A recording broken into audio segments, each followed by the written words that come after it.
Good afternoon. My name is Hylan Cunningham. I'm a student at Jackson State Community College, and today I'm going to be discussing social media addictions and their negative side effects.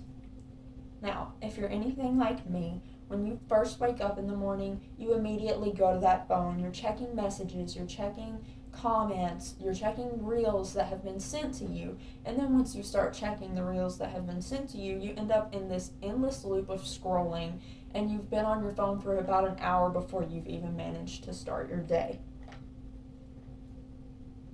So today's discussion topics are going to be how those algorithms are programmed to be addictive, how the mind and body are affected by said mechanisms, and how the risks can be lessened or avoided. Now, firstly, how habits are formed. The way that addictions are built on two main principles: automaticity and routine. Automaticity is how easily it can be accessed and done. And the smartphone, very simple, in your hand, in your pocket, goes everywhere with you at all times. And routine, number two. Routine, it's also very simple to get on your phone and scroll through reels for a little bit of a dopamine hit. So it becomes a routine, something that you do on a regular basis, because it's so much easier than, say, like exercise or a hobby, anything that involves skill or effort. It's just so much easier to pull that phone out of your pocket and start scrolling, and it still gives you that dopamine hit that you're looking for, but with less effort put in. A quote by Lavinia Winch of PLOS Mental Health says, "Habits are acquired through stimulus response learning. Actions produced in response to a stimulus are assigned value and repeated if they have previously led to a desired outcome." Now this means if you're scrolling through reels and you find something that you really like, you're going to like that video, and it's going to change your algorithm, and you're going to want to keep watching videos so that you can find more that you enjoy, even if you're scrolling through hours of videos that you don't enjoy or that aren't really that interesting. Now, triggers can become reflexive and difficult to break, like I said, even when they cause negative consequences. Those negative consequences could be just scrolling through videos you're not that interested in, or it could become as problematic as it's taking attention away from your child. I myself am a mother and have realized that my addiction to social media has been taking me away from my child, because I'm just sitting here scrolling and she's like, mommy, look at this. And I'm like, yeah, cool. And then right back to the phone, when she really needs my attention at this young age of 2 years old.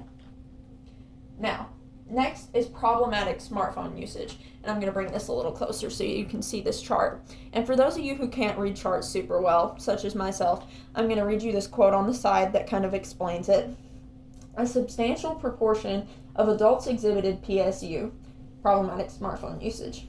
Findings highlight the differential associations between PSU and psychological well-being, social support, interactions with technology, and sleep quality." And this is by Huisheng Ong of PLOS One again.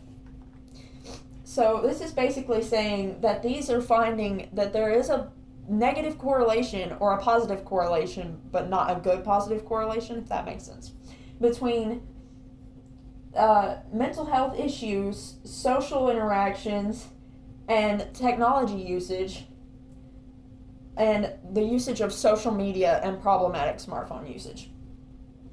Now, some ways that you can overcome PSU and social media addiction. Firstly, you have social media platforms being held liable for the effects they have on people, and one such example would be the KGM versus Meta platform and Google YouTube case. Meta and YouTube were both successfully deemed liable for the harm done to a 20-year-old who became addicted to their platforms and developed several different mental health issues. This is one of the first cases that we've seen of its kind, and I would not be surprised if we see more in the future. Now, number two, exercise. I know a lot of you may be surprised by this, but most of you, I would like to say, have heard in your lifetime that exercise is good for you in any situation. And in this case, it really is true. And here's a quote. In recent years, physical exercise as an alternative or adjunctive treatment for internet addiction has been extensively studied. Meta-analysis showed that exercise intervention significantly improved various dimensions of the internet addiction scale and psychopathological symptoms, especially the improvement of internet addiction symptoms. And this is by Wei Zhang of Academic Search Elite.